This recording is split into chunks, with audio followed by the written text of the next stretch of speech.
अस्सलामुअलैकुम। उम्मीद करता हूँ कि आप खैरियत के साथ होंगे। गोल्ड की वीकली फोरकास्ट के साथ हाजिर हूँ। सबसे पहले अगर हम कल की बात करें तो कल यूएस का एक क्रिटिकल डाटा था जो हमारे सामने आया, जिसमें नॉन फॉर्म पे रोज ने दोबारा से इस मंथ भी एस्टिमेट को एक अच्छे मार्जिन से मिस किया। नंबर्स आए 199 के, फोरकास्ट थी इनकी 400 के, जबकि प्रीवियस ये नंबर आए थे 249 के।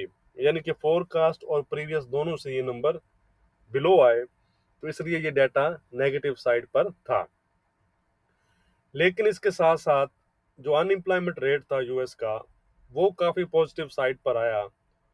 और ये आप कह सकते हैं कि तकरीबन 18 से 19 माह की जो लोएस्ट लेवल है वहाँ पर आया। यानी कि नंबर्स आए 3.9%, जबकि फोरकास्ट थी इनकी 4.1% और प्रीवियस ये 4.2% थे। तो इस साल आप कह सकते हैं कि एक अच्छा हमें अनएम्प्लॉयमेंट जो है उसमें कमी देखने में आई है यूएस में। इसके साथ साथ एवरेज अर्ली अर्निंग्स थी, वो नंबर भी पॉजिटिव साइड पर आए 0.6%, जबकि प्रीवियस वो 0.4% आए थे। तो इसलिए एक बड़े एनएफपी के मिस के बावजूद आप कह सकते हैं कि डाटा ओवरऑल पॉजिटिव था। लेकिन मार्केट में हमें कोई ख़ास हलचल आप कह सकते हैं कि नज़र नहीं आई। गोल्ड ने स्पाइक ज़रूर दिया एक 1782 के आसपास का, लेकिन उसके बाद से अगर आप देखें तो वो दोबारा से तकरीबन कंसोलिडेशन के फेज़ में ही रहा क्लोजिंग तक की। इसकी मेन वजह जो थी वो थी गोल्ड के, जो आपको पता है मेन दो ड्राइवर हैं जिनका ट्रेंड कल कंट्रास्ट था। यानी जो यूएस की बॉन्ड यील्ड्स थी उन्होंने तो हाई बनाए तकरीबन 179% के आसपास के, बट डॉलर इंडेक्स जो था वो अंडर सेलिंग प्रेशर ही रहा, जिसकी वजह से हमें गोल्ड में कोई डायरेक्शन नज़र नहीं आई। गोल्ड डायरेक्शन लेस ही रहा। तो अब अगर हम नेक्स्ट की बात करें तो अगर हम फंडामेंटली देखें तो फंडामेंटल्स जो हैं वो गोल्ड के लिए तकरीबन नेगेटिव ही हैं। ख़ास तौर पर जो फेड की रिसेंट हाकनेस है वो ख़ास तौर पर गोल्ड के लिए नेगेटिव है। और अगर हम देखें तो कल का डाटा भी अच्छा ही आया है तकरीबन, तो इसके बाद भी मज़ीद हमें आगे जो टून है वो नज़र आ सकती है। अगर हम देखें तो इस वीक जो फेड मिनट आए थे उसके बाद से आपको गोल्ड रेड में ही नज़र आ रहा होगा, अंडर प्रेशर ही नज़र आ रहा होगा, क्योंकि मिनट्स में ये रिवील हुआ कि फेड मार्च में रेट हाइक की तरफ जा सकता है और तकरीबन 25 बेसिक पॉइंट के साथ ये इंक्रीज हो सकता है। इसलिए जब तक इन्वेस्टर को कोई ऐसी कंडीशन नहीं मिलती या ऐसा कोई क्ल्यू नहीं मिलता कि जो फेड की हाकिश पॉलिसी है उसमें डिले हो सकता है या हो जाएगा, तो गोल्ड का जो अपसाइड है वो कैप रह सकता है और गोल्ड अंडर प्रेशर रह सकता है। सिर्फ एक चीज़ है, वो है कोविड। जैसा कि आपको पता है, अगर हम रिसेंटली भी देखें तो लास्ट यानी कि जो डे है उसमें यूएस में तकरीबन 8,50,000 के आसपास केसेस रिपोर्ट हुए हैं और तकरीबन 2,000 के आसपास आसपास की डेथ भी रिपोर्ट्स हुई हैं। तो अगर यूएस में सिचुएशन कोविड रिलेटेड जो है वो ज़्यादा ख़राब होती है तो ये चीज़ फिर उनके हेल्थ केयर जो सिस्टम है उस पर दबाव बढ़ा सकती है। तो ऐसा कुछ सिनेरियो बनता है तो फिर ये चीज़ें गोल्ड के लिए पॉजिटिव होंगी। इसलिए मैं आपको कहता रहता हूँ कि कोविड के रिलेटेड जो न्यूज़ होती हैं उन पर आपने नज़र रखनी है, क्योंकि ये चीज़ फिर गोल्ड को रिवर्स कर सकती है। क्योंकि फिलहाल तो गोल्ड फंडामेंटली और टेक्निकली आप कह सकते हैं कि बीरिश बेस में है। तो चलें जी, नेक्स्ट वीक की बात करते हैं। सबसे पहले हम नेक्स्ट वीक के कैलेंडर को देख लेते हैं और डाटा और उसके इम्पैक्ट को डिस्कस कर लेते हैं। अगर हम देखें मंडे को तो कोई ख़ास डाटा ऐसा नहीं है, नील है जी, जो मार्केट पर इम्पैक्ट डाले। ट्यूसडे को दो एफओएमसी मेंबर की स्पीक्स है और फेड चेयरमैन पावल की टेस्टिफाई है। तो आपको पता है कि फेड चेयरमैन के जो कमेंट्स हैं वो मार्केट पर इम्पैक्ट डाल सकते हैं, तो इसलिए उनके आप जो कमेंट्स हमारे सामने आएंगे उनका आपने ख्याल रखना है। तो वेडनेसडे को मेन जो डाटा रहेगा नेक्स्ट वीक का, वो है यूएस का इन्फ्लेशन डाटा, जिसे हम सीपीआई और कोर सीपीआई नंबर्स भी कहते हैं। तो आपको पता है कि इसका इम्पैक्ट अच्छा खासा हमें गोल्ड पर नज़र आ सकता है। और वैसे भी दो ही चीज़ें जो फेड के लिए ज़्यादा मैटर करती हैं, इन्फ्लेशन और लेबर मार्केट।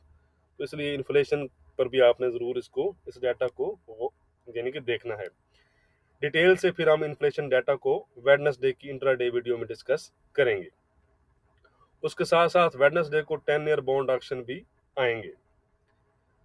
थर्सडे अगर हम देखें तो यूएस की साइड पर पीपीआई और कोर पीपीआई नंबर्स हैं, और एज यूजुअल जॉबलेस क्लेम्स हैं। फ्राइडे को यूएस की साइड पर अगर हम देखें तो कोर रिटेल सेल्स नंबर और रिटेल सेल्स नंबर्स हैं, और इसके साथ साथ ईसीबी के जो प्रेसिडेंट हैं उनकी स्पीक है। तो ये है जी नेक्स्ट वीक के इवेंट और डाटा जो मार्केट पर इम्पैक्ट डाल सकते हैं। तो अब हम चलते हैं चार्ट पर, और सबसे पहले हम अपने डॉलर इंडेक्स को देख लेते हैं एज यूजुअल। तो ये है जी डॉलर इंडेक्स का चार्ट।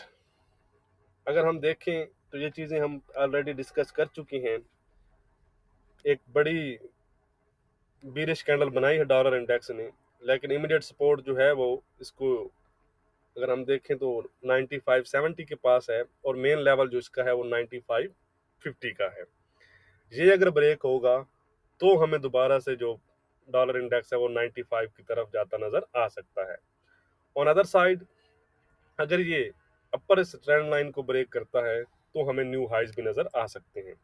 एक और कंडीशन भी है, अगर मैं इन सब चीज़ों को डिलीट करता हूँ, ठीक है जी, तो यहाँ पर अगर हम देखें तो डेली चार्ट पर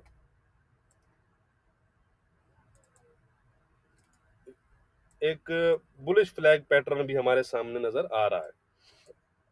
कैसे, मैं आपको दिखाता हूँ। ये चीज़ अगर आप देखें यहाँ पर, ठीक है, ये चीज़ ये लें, ठीक है जी, सॉरी, ये मैं रफली लगा रहा हूँ तो आप, ठीक है। तो इसका जो ब्रेकआउट होगा अगर आप कहें, ठीक है जी, यानी कि आप इस तरह भी लगा सकते हैं, कुछ लोग इस तरह भी लगा लेते हैं, यानी कि ठीक है जी। तो अगर ये डाउन साइड पर इसका ब्रेकआउट हुआ तो हमें लोअर लेवल नजर आ सकते हैं। ओवरऑल ये एक बुलिश फ्लैग पैटर्न है। अगर यहाँ से दोबारा से अपसाइड रिज्यूम करता है, यहाँ से दोबारा से इसमें बाइंग आ सकती है, तो दोबारा से अपने इस हाई और इवन फिर इसको ब्रेक किया तो फिर न्यू हाइज की तरफ भी जा सकता है। इसलिए डॉलर इंडेक्स पर आपने इस पैटर्न पर भी नजर रखनी है, क्योंकि फिलहाल वो एक बुलिश फ्लैग पैटर्न में है। तो ये अगर आप अपना अपसाइड रिज्यूम करता है तो ये चीज फिर गोल्ड के लिए नेगेटिव होगी। ये है जी यूएस की 10 ईयर यील्ड्स। गोल्ड का डायरेक्टली रिलेशन जो चीज़ है वो ये है, अगर हम देखें तो इन्होंने तकरीबन 179 180 के आसपास के हाई बनाए, और अगर हम प्रीवियस हाई को देखें, इसको ये लेवल, तो इसको उसने डेली क्लोजिंग में ब्रेकआउट किया है, क्लोजिंग के लेवल अगर हम लें तो इसलिए अगर हम देखें चार्ट पर तो दोबारा से अब जो इसके टारगेट रह सकते हैं बॉन्ड यील्ड्स के, वो अपर साइड पर हमें जो नज़र आ रहे हैं वो 186 और 196 के लेवल हैं, जहां तक ये दोबारा से जा सकती हैं। तो अगर डॉलर इंडेक्स और बॉन्ड यील्ड्स दोनों अपसाइड पर जाते हैं, क्योंकि फिलहाल टेक्निकली वो बुलिश हैं, तो ये चीज़ फिर गोल्ड के लिए नेगेटिव होगी। ऑन अदर वाइस वर्सा अगर चीज़ें रिवर्स होती हैं तो ये चीज़ फिर गोल्ड के लिए पॉजिटिव होगी। अब हम चलते हैं जी गोल्ड के वीकली चार्ट पर। तो ये है गोल्ड का वीकली चार्ट। तो अगर हम देखें ये इस वीक की कैंडल है, तो ये वीक गोल्ड के लिए कोई ख़ास अच्छा नहीं रहा, क्योंकि इस वीक अगर हम देखें तो गोल्ड 1829 के पास ओपन हुआ, 1832 के हाई बनाकर रिवर्स हुआ, और 7082 के लो बनाकर 1797 के आसपास क्लोज हुआ है। यानी तकरीबन $32 के लॉस के साथ गोल्ड इस वीक क्लोज हुआ है। तो वीकली चार्ट पर अगर हम देखें तो ये इस ट्राई में फिलहाल गोल्ड चल रहा है, और अगर ये लोअर साइड ब्रेक करता है तो दोबारा से हमें 1750 1720 और इवन 1680 के लेवल मिल सकते हैं। तो 1680 के नीचे इवन 1650 के लेवल भी नजर आ सकते हैं। ऑन अदर साइड अगर रेजिस्टेंस बिकम सपोर्ट लाइन, ये जो है ये लाइन भी मैं आपको दिखा देता हूँ, ये चीज, ठीक है जी, इसको और ये अपर रेजिस्टेंस लाइन को ब्रेक करता है तो हमें ये न्यू हाइज की तरफ जाता नजर आ सकता है। फिलहाल वीकली चार्ट पर भी गोल्ड आप कह सकते हैं कि नेगेटिव जोन में ही है। ये है जी गोल्ड का डेली चार्ट। अगर हम देखें थर्सडे की कैंडल ये वाली, मैं थोड़ा सा इसको जूम करता हूँ, ये वाली, तो इस जो कैंडल क्लोज हुई थी थर्सडे को, इसने तीनों जो मेजर मूविंग एवरेज हैं उससे बिलो क्लोजिंग दी थी।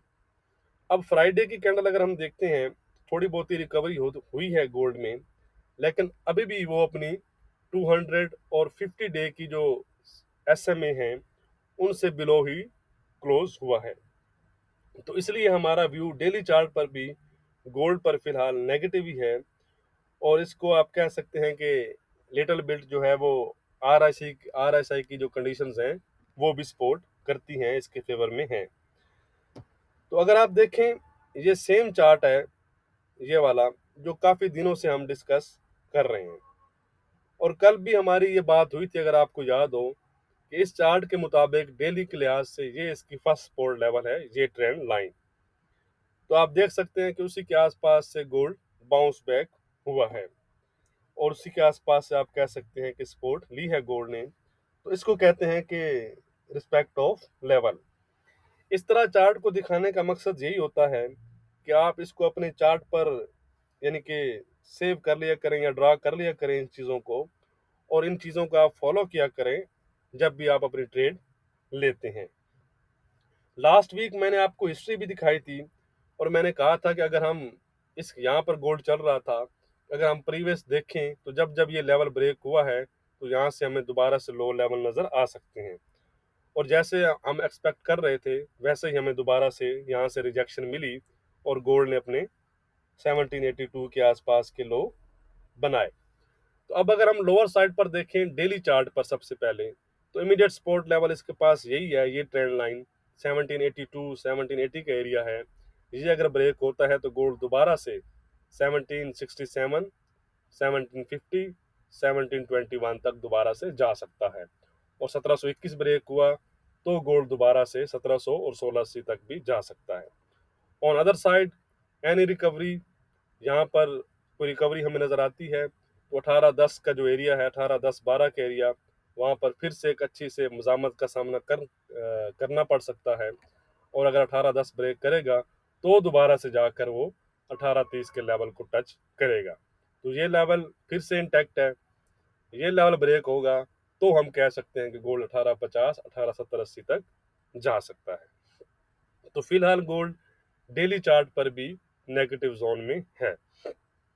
अब हम चलते हैं H4 पर और देखते हैं कि नेक्स्ट वीक किस तरह ट्रेड ली जा सकती है, कहाँ कहाँ हमारे एंट्री पॉइंट बन सकते हैं। तो ये है जी H4 का चार्ट। ये चीज़ हमने डिस्कस की थी, पिछले 3-4 दिनों से कर रहे थे, यानी कि ये एक राइजिंग वेज पैटर्न था, एक बेरिश चार्ट पैटर्न था, जिसको उसने यहाँ पर ब्रेक किया और ये फिर उसने आपके सामने लो बनाए। तो अब अगर ये सिनेरियो मिलता है, यानी कि जैसे यहाँ से प्राइस रिकवर होती हैं और जाकर इस लाइन को टेस्ट करती हैं दोबारा से, सपोर्ट बिकम रेजिस्टेंस लाइन, तो यहाँ पर आप सेल कर सकते हैं। यानी कि ये चीज़ यहाँ पर गई प्राइस तो दोबारा से प्राइस फिर डाउन आ सकती हैं, यहाँ पर आप सेल करेंगे with SL। On other side, अगर यहाँ पर ब्रेकआउट हो जाता है तो दोबारा रीटेस्ट पर फिर आपको यहाँ तक इस लेवल के आसपास तक फिर 1830-34 के आसपास तक के लिए बाय कर सकते हैं, और यहाँ पर दोबारा से आप सेल की पोजीशन लेंगे। याद रखिएगा, अगर ये वाले जो उसने लो बनाए हैं 1782 इसके आसपास, ये अगर ब्रेक हुए तो हमें गोल्ड दोबारा से फिर 1760 की तरफ जाता नजर आ सकता है। तो इस चीज को आपने फॉलो करना है नेक्स्ट वीक में जहां भी आपको ट्रेड मिलती है। अब हम देख लेते हैं कि हमारे इंपॉर्टेंट लेवल क्या रहेंगे। ये है जी हमारे मेन लेवल, फर्स्ट साइड पर 1800 का लेवल है, इसके ऊपर फिर गोल्ड में कुछ रिकवरी आएगी 1810-12 का एरिया जो हमारा रिटेस्ट एरिया बन रहा है। ये ब्रेक हुआ तो गोल्ड 18-18-20 18-30-34 तक जा सकता है। ये वाले हाई, अगर ये वाले हाई ब्रेक करता है, इस तरह की आपको कैंडल कोई मिलती है, तो फिर हमें मजीद आप कह सकते हैं कि फ्रेश एंट्रीज ली जा सकती हैं जो गोल्ड को 1815 और 1817-18 तक लेकर जा सकती हैं। On other side immediate support is 1790, इसके बिलो फिर 1780 का एरिया आएगा, क्रिटिकल एरिया है। ये अगर ब्रेक करता है गोल्ड तो दोबारा से गोल्ड 1770, 1760 और 1750 तक जा सकता है। 1750 के नीचे दोबारा से फिर सेलिंग इंक्रीज हो सकती है, जो इसको 1721 और 1700 और 1680 की तरफ लेकर जा सकती है। तो ओवरऑल अगर हम देखें तो H4 पर, डे 1 पर, वीकली पर, तीनों में फिलहाल टेक्निकली गोल्ड एक बीरिश बेस पेश कर रहा है। तो नेक्स्ट वीक की जो हमारी रेजिस्टेंस और सपोर्ट होगी वो हम देख लेते हैं। अभी तक अगर आपने वीडियो को लाइक और शेयर नहीं किया तो लाइक और शेयर आप ज़रूर कर दिया करें, इससे हमें सपोर्ट मिलती है। तो नेक्स्ट वीक जो हमारी रेजिस्टेंस रहेगी वो रहेगी 1830 से 34 का एरिया। अगर ये एरिया ब्रेक होता है तो हमें गोल्ड 1850 और 1870 तक नज़र आ सकता है। और नेक्स्ट वीक जो हमारी सपोर्ट रहेगी वो रहेगी 1750 का एरिया। अगर गोल्ड 1750 ब्रेक करता है तो दोबारा से 1700 और 1680 की तरफ जा सकता है। फिलहाल जो गोल्ड का ट्रेंड है वो वीक ही चल रहा है। वीडियो को लाइक और शेयर करना मत भूलिएगा। बहुत शुक्रिया।